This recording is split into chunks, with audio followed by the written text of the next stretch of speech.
Good evening, ladies and gentlemen, and welcome. I'm gonna say hi to all. I don't think there are any gentlemen left. The gentlemen have gone. So the list, it's really a company. And that company tonight is, along with the ones that don't leave a comment. I'm not sure how that works. I always leave a comment because I think it helps. Well, you tell me it helps. Hey Ral, and hello Jewel the Hippie Witch. Hi Barbara. Hello Linda and Linda. And Plutonium. Tell me your name, please. Leave me a note with your name. Stella. Hi. Chantal and Rebecca. Kathy, Paula, and CJ. Good evening. So let's take two because I was trying to tell you before what I do for a living. Like, it's very confusing. So I think I have to find a way to simplify it. You gotta, you have to just take a map, take a Google, not a Google, Google's like the other big shop. We use it too much, but okay. Go to a map and you have to look up, what should you look up? Israel, the West Bank, and Gaza. And if you don't know, because maybe you know. A lot of people don't know if they're not up on their local, regional, international geography. It's, places are complicated. Places that we don't hear in the news every day. It's complicated to know exactly what the borders were in Northern Ireland, how that worked. We sat down with people, they draw it for me, show me how. And usually when we talk about the place, we usually do it with a paper and a pencil because we have to draw it. Because it's very hard to imagine that such a construction of borders and boundaries exist. Did you know that Belgium is also divided? Do you know that Belgium has a Flemish or Dutch-speaking majority and a French-speaking majority? They're two very different countries. They're two places. They don't talk to one another. They don't play with one another. The Belgian theater is completely separate from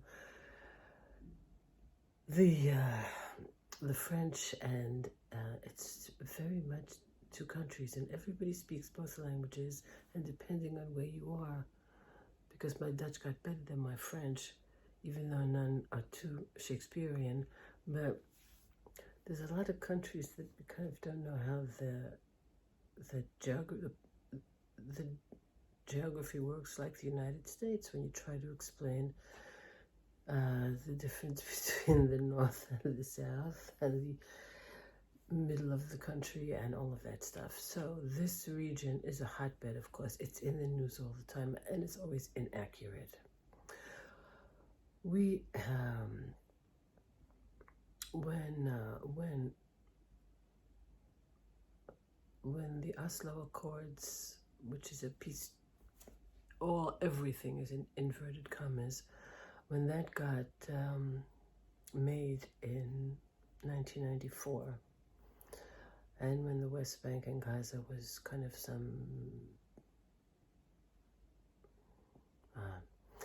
it became autonomous with what was where most of the Palestinians were living, which of course is not true, but then you really have to go study the history of the place. I was already living in Jerusalem. I moved there when I was 20. And I was already working. Jerusalem is also divided. It's an invisible border. Everybody who lives there knows where the Israelis live and where the Palestinians live. Everybody knows what area is what. It changes all the time. It's you gotta know it to understand it. Be that as it may, we live on the side of Jerusalem where the Palestinians live, and we work in the West Bank and in Gaza. We work now mostly in Gaza, and the Gaza Strip, again, see a map. That's a piece of land that's on the southeast corner of the Mediterranean, on the Mediterranean, small strip of land. It's maybe 70, well, maybe 50 miles by 10 miles or something, not even. Has a great big wall around it. You can't get in and you can't get out without a permit and without all kind of very strange procedures. And the people there are, let's say, more Egyptian influenced, whereas the West Bank, it's more Jordanian influenced. And we, who are both theater makers, both Jan and I and our friends, decided in 1994, when the Oslo Accords were written and when there was hopefully, supposedly, one day of days there was going to be a peace plan, we said that we were going to make a theater that would be for youth, meaning those people that were over 12, over 12 and under 17, that we were going to make theater for them, and then we were going to make theater with them, and then they were going to make theater for each other. And that's a big thing to set up in a place where there is no theater, where the education is really difficult, where there is overcrowding, where there is poverty, where there is no way out, where there is no access to good anything, where there's 2 million people that live in Gaza. There's also 2 million people that live in the West Bank. It's all very complicated. It's all very unfair. And it's all very, very, very misunderstood. Because people are afraid of these words, they don't understand it, and they're not allowed to go and see it.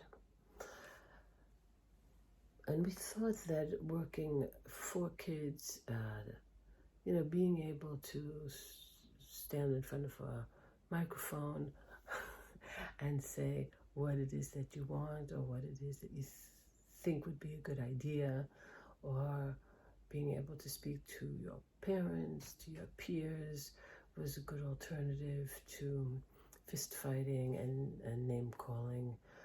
We cannot solve this. We can't solve the political situation, because like everywhere else, it's too much, it's too big. It really takes a wish of the people, but also a risk on the wish of the people, because it is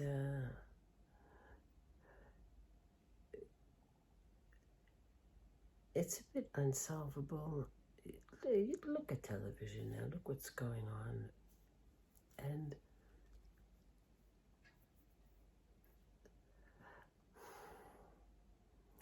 people don't want to be in cages. People would like to experience,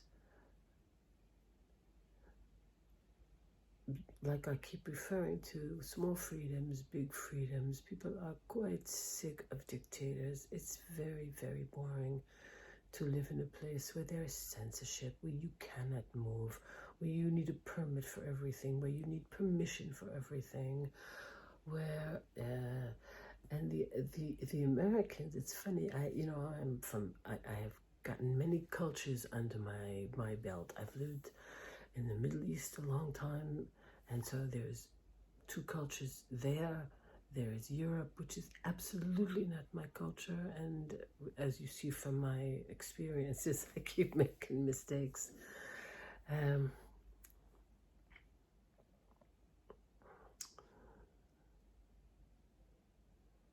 People seems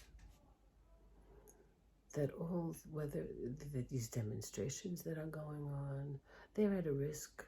They're at a risk because the armies are out there. Some would shoot to kill instructions, and we've seen it. We've seen it in Gaza. We've been under bombing, and we've been under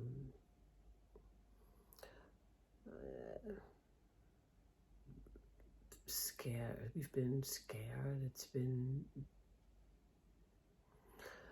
It can be dangerous. It can be dangerous. You really have to know where you are at all times and who's with you and who's. You never know what's going to fall out of the sky. You never know when something's going to pop up and all of a sudden spin off and become some violent confrontation of some kind. And it is there where these poor kids, regular kids, the so-called stone throwers, they're regular kids. They're regular kids who we see they go to school 2 hours a day. Now imagine, luckily, very luckily, there is no corona in Gaza. There's in March there was 2 cases and they knew who the 2 guys were. And now there's 82 cases. They're keeping it quite under control because if it gets like it is in the United States, for example, really everybody will die. 2 million people will catch it because it's very dense. It's very concentrated. And we decided to work there because we thought that we could help out with the school systems. We would offer an after-school program where kids would come and go up on the stage, and we have a curriculum where they don't just go up on the stage to play, but we find out what's bothering them and what they want to talk about, and we give them kind of a platform to do that, to say that. And in that framework, Jan put it all together. I was a designer when I met Jan, and I was an actress in our former company, also in the same region. I was like the first woman actress. Yeah, I guess in the history it might say that, I don't know. And I was designing and acting, and yeah, the years passed and the companies passed, and then we began this program with the kids, and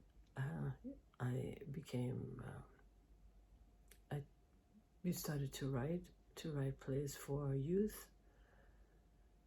based on what was going on, based on daily life, but of course keeping things funny and keeping things real and keeping things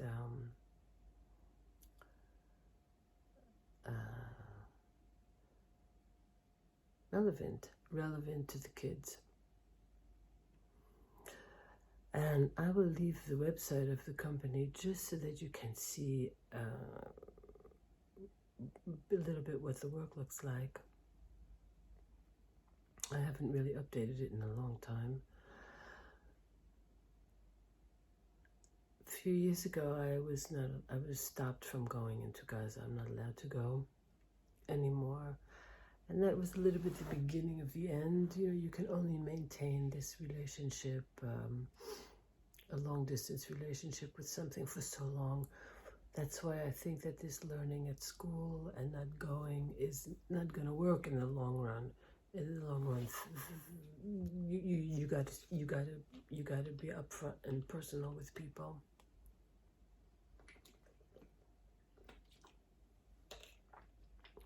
It's hard. But that's what I did. We built a theater there. We're building another one now. I don't want anything to do with it anymore. And I got a message on my phone tonight that maybe we will publish some of the plays, because there are very many of them over all of these years. And that's that's 15 minutes right now just on what I do, on my job. So I'm going to look at this. I'm going to see if it makes any sense, and I will publish it. If it's okay. It's really one of the most difficult questions when I meet somebody or when I have to say what it is I do and where it is I live.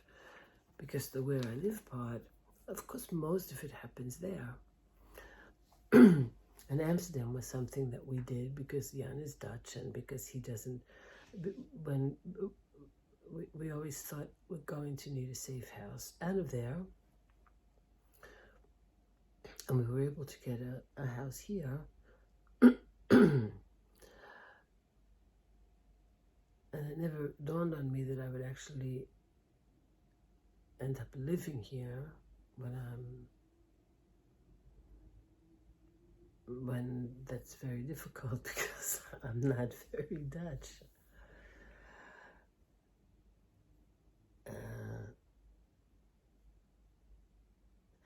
And that's another chapter, I guess.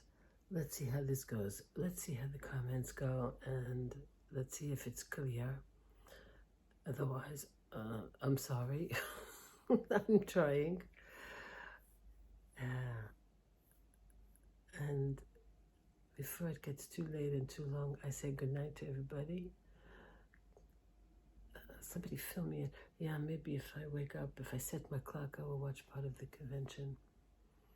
But otherwise, see you tomorrow.